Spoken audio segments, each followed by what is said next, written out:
Hello दोस्तों, आज हम लोग स्टोरी एक्सप्लेन करेंगे वेब सीरीज मिथ्या का। तो चलिए कहानी को शुरू करते हैं। यह कहानी है जूही अधिकारी की, जो दार्जिलिंग में एक कॉलेज में हिंदी की प्रोफेसर है। उसके फादर आनंद अधिकारी उसी कॉलेज में एचओडी रह चुके हैं, इसीलिए जूही के लिए भी कयास लगाया जा रहा है कि वह भी एचओडी बन जाएगी।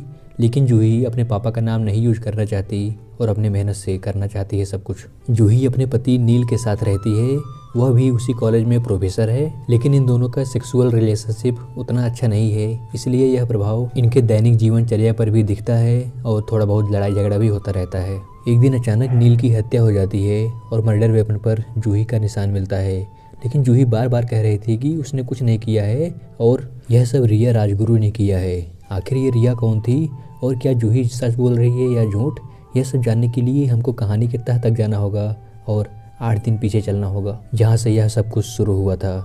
जूही अपनी क्लास में पढ़ा रही थी और वहाँ पर आती है रिया राजगुरु। रिया ने अभी हाल ही में एडमिशन लिया है, जबकि उसकी हिंदी उतनी अच्छी नहीं थी, लेकिन क्योंकि वह अपने कॉलेज के ट्रस्टी की बेटी थी, इसलिए उसे एडमिशन आसानी से मिल गया। उसका अपने पापा से रिश्ता बिल्कुल अच्छा नहीं था, क्योंकि एक एक्सीडेंट में उसकी माँ की मौत हो गई थी, तब उसके पापा ने उसकी मौसी से शादी कर ली थी। इसीलिए वह उस घर में न रहकर उसी कॉलेज की हॉस्टल में रहती थी और वहाँ के गार्ड को थोड़ा सा प्यार करके बहला फुसला लिया था और वह उसके लिए कुछ भी करने को तैयार हो जाता था। इसीलिए जब रिया उससे नोट्स चुरा कर लाने को कहती तो वह ले आता था। ऐसा लगता था कि रिया वहाँ पर पढ़ाई करने नहीं आई है, उसकी मंशा कुछ और ही है। और जब जूही ने उसका इतना बढ़िया नोट्स देखा तो उसे शक हुआ और उसने उसे डांटा और फिर अपने केबिन में बुलाया। वहाँ पर भी उसने उसे समझाना चाहा तो रिया ने उस पर कुछ पर्सनल कमेंट कर दिया, जिससे थोड़ा सा जूही खफा हो गई और सबक सिखाने के लिए उसे फेल कर दिया। जब रिया को फेल होने का पता चलता है तो वह बहुत गुस्सा होती है और वह जूही का प्रोफाइल चेक करती है और उससे बदला लेने का सोचती है। अगले दिन वह फिर जूही के पास जाती है और उसे फेल करने के लिए अग्रेसिव मूड में थोड़ा भला बुरा बोल देती है और उसके पास जाती है कॉलेज के हेड के पास। और हेड ने इस टीचर स्टूडेंट का मामला बढ़ता देखकर एक नई कमेटी द्वारा यह प्रश्न हल करने की बात कही। रिया अब गुस्सा हो गई थी, उसने गार्ड से जूही के घर का पता निकालने के लिए कहा। अगले दिन जूही ने रिया के थीसिस को चोरी का साबित किया और उसे क्लास में लताड़ा भी। इससे रिया और भी गुस्सा हो जाती है और जब शाम को जूही एक पार्टी में गई हुई थी और उसे वापस घर आने में लेट हो गया तो उसके घर पर पहुंच जाती है रिया। वहाँ पर नील अकेला ही था और दारू पी रहा था। रिया ने भी उससे थोड़ा बहुत बातचीत की और थोड़ा दारू पिया और उसके बाद जब नील कुछ काम से अंदर गया तो रिया कुछ खोजने लगी और उसके बाद जैसे नील वापस आया तब तक रिया जा चुकी थी। जूही के वापस आने पर नील ने उसे उसके बारे में बताया। जूही को रिया का घर आना थोड़ा सा अजीब लगा और ये लोग जब खोजने लगे तो इनकी बिल्ली गायब थी और जब ये लोग बाहर आकर देखते हैं तो इनकी बिल्ली मरी पड़ी थी। इससे ये लोग उदास हो जाते हैं। उसके बाद जूही अपने पापा के घर जाती है। वहाँ पर देखती है कि फ़ोटोज़ में से एक फ्रेम गायब था तो वह पापा से पूछती है तो पापा बताते हैं कि वह फ़ोटो गिर गई थी और उसे बनवाने के लिए भेजे हैं। उसके बाद जूही कॉलेज आती है, वहाँ पर रिया उसे फिर मिलती है और बिल्ली के लिए सॉरी बोलती है। जूही को कुछ शक होता है तो वह रिया के रूम पर जाती है और खोजने लगती है। वहाँ पर लैपटॉप में उसे अपनी प्रोफाइल दिखती है और इससे जूही को यकीन हो जाता है और वह यह बात नील को भी बताती है, लेकिन नील को विश्वास नहीं होता। जब रिया वापस आई तो उसे लगा कि यहाँ पर कोई आया था तो उसने गार्ड से सीसीटीवी फुटेज के लिए कहा तो उसने फुटेज लाकर दे दिया तो रिया देख पाई कि वहाँ पर जूही आई थी। अगले दिन जब जूही नहाकर वापस निकली तो उसने देखा कि उसके पर्स में से उसका अंगूठी गायब है और वहाँ पर फूल पड़ा हुआ है। इसका मतलब वहाँ पर रिया आई थी और उसने ही अंगूठी लिया था। जूही ने यह बात नील को बताई। नील को अभी विश्वास नहीं हो रहा था और वह अब इन लोगों के झगड़े से उब चुका था। कॉलेज के ट्रस्टी द्वारा पार्टी दी गई थी, वहाँ पर सभी लोग इकट्ठा होते हैं और वहाँ पर रिया भी आई हुई थी। और जब रिया इन लोगों को वाइन सर्व कर रही थी तो जूही ने देखा कि उसके हाथ में वही अंगूठी थी, तो जूही उसका पीछा करती है और अंगूठी वापस मांगती है। वह मना करती है और कहती है कि मेरी माँ की अंगूठी है। दोनों में झड़प होती है और जूही उसके हाथ से अंगूठी खींच लेती है, जिससे रिया के हाथ में चोट लग जाती है। नील जूही के इस बचकाने बिहेवियर के लिए डांटता है तो जूही भी गुस्सा हो जाती है। अगले सीन में दिखाया जाता है कि रिया ने ही वह अंगूठी चुराई थी। अगले दिन रिया नील के केबिन में आती है। नील उससे कल के लिए सॉरी मांगता है। रिया भी नील को थोड़ा सा अट्रैक्ट करने लगी थी अपनी ओर और वह उसे कल एक पार्टी में आने के लिए इनवाइट करती है। जूही नाराज़ होकर शाम को अपने पापा के घर चली गई थी। जब नील ने फ़ोन करके पूछा तो उसने बताया कि आज वह नहीं आएगी, तो नील को पार्टी वाली बात याद आई और वह पहुंच गया रिया के पास पार्टी में, जहां पर ये दोनों काफ़ी बातचीत करते हैं और उसके बाद थोड़ा करीब भी आते हैं।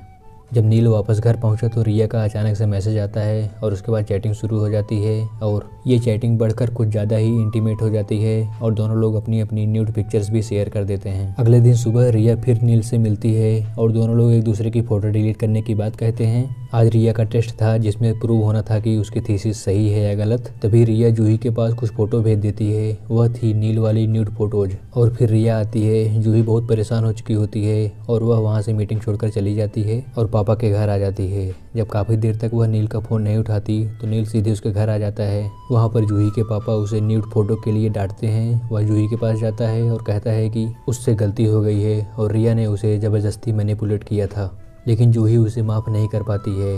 यहाँ पर यह भी पता चलता है कि जूही प्रेग्नेंट हो गई है। जूही के पापा अचानक से रिया के घर पहुँच जाते हैं और उसे डांटने लगते हैं। रिया बहुत खुश होती है और कहती है कि आज जूही का जो हाल है वो तुम्हारे कारण है। मतलब कोई ऐसी बात थी जो जूही के पापा अभी तक छिपाते आ रहे थे और उसी का बदला रिया ले रही थी। अगले दिन जूही के पापा की वर्षगांठ थी तो पार्टी होने वाली थी। रिया बार बार उन्हें फ़ोन किए जा रही थी लेकिन वो उसे इग्नोर कर रहे थे। इधर नील फिर जूही से माफ़ी मांगने जाता है। जूही फिर उसे इग्नोर कर देती है और वह जाकर दारू पीने लगता है। तभी उसे रिया का मैसेज आता है और उसे तुरंत आने के लिए बोलती है, बहुत ज़रूरी है। वह जाकर देखता है तो रिया कॉलेज की छत पर बैठी हुई थी। वह जाकर उसे उतारने की कोशिश करता है और वह उसे बैठा लेती है और कुछ देर बातचीत करने के बाद पीछे आने के बहाने वह उससे लिपट जाती है और उसके बाद नील भी कंट्रोल नहीं कर पाता है और दोनों के बीच शारीरिक संबंध बनता है। कुछ देर बाद नील जब उठ के बाथरूम में जाता है तो रिया उसके मोबाइल से मैसेज कर देती है और अर्जेंटली घर आने के लिए कहती है। इधर जब नील बाहर निकलता है तो देखता है कि उसका मोबाइल गायब था और उसके कोट में एक फ़ोटो थी। नील कुछ सोचकर घर की तरफ भागता है। इससे पहले वहाँ पर जूही आ चुकी थी। जूही देखती है घर में पूरा अंधेरा है और नील का फ़ोन मिलाती है तो रिंग वहीं आसपास बज रही होती है। तभी वहाँ पर नील पहुँच जाता है। वह सारी बात बताता है कि रिया ने उसका मोबाइल ले लिया था और उसे वो ये फ़ोटो मिली है। यह वही फ़ोटो थी जब जूही ने अपने पापा से पूछा था फ़ोटो कहाँ गायब हो गई तो वो बताया था कि फ्रेमिंग के लिए गई है। तो ये फ़ोटो रिया के पास कैसे पहुँची यह पता लगाने के लिए नील उसे उसके पापा के पास भेज देता है और उसके बाद नील रिया को खोजने लगता है क्योंकि उसे पता था कि रिया वहीं पर है। इधर पार्टी में वापस आकर जूही अपने पिता को अलग से बुलाती है और उनसे सारी सच्चाई जानना चाहती है। पहले तो वह इग्नोर करते हैं लेकिन बाद में उन्हें सच्चाई बताना ही पड़ता है।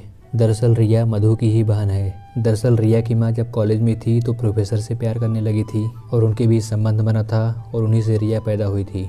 उसके पापा ने अभी कुछ समय पहले जब यह सच्चाई बताई तो वह उसके बाद से प्रोफेसर से अटैच रहने के लिए उनसे क्लास करने लगी थी और अपनी बहन जूही से भी कनेक्ट होने के लिए उससे क्लास करने लगी थी। और यही सब बातें रिया भी नील को बता रही थी कि एक ही बाप की दो बेटियों को, एक को स्वर्ग मिल गया और एक को नरक। इसीलिए वह अपने बाप से बदला ले रही है क्योंकि जितना जूही को दर्द होगा उतना ही दर्द उसके बाप को होगा। नील कहता है कि जो तुम कर रही हो सही नहीं कर रही हो और इससे तुम और बुरी बन जाओगी।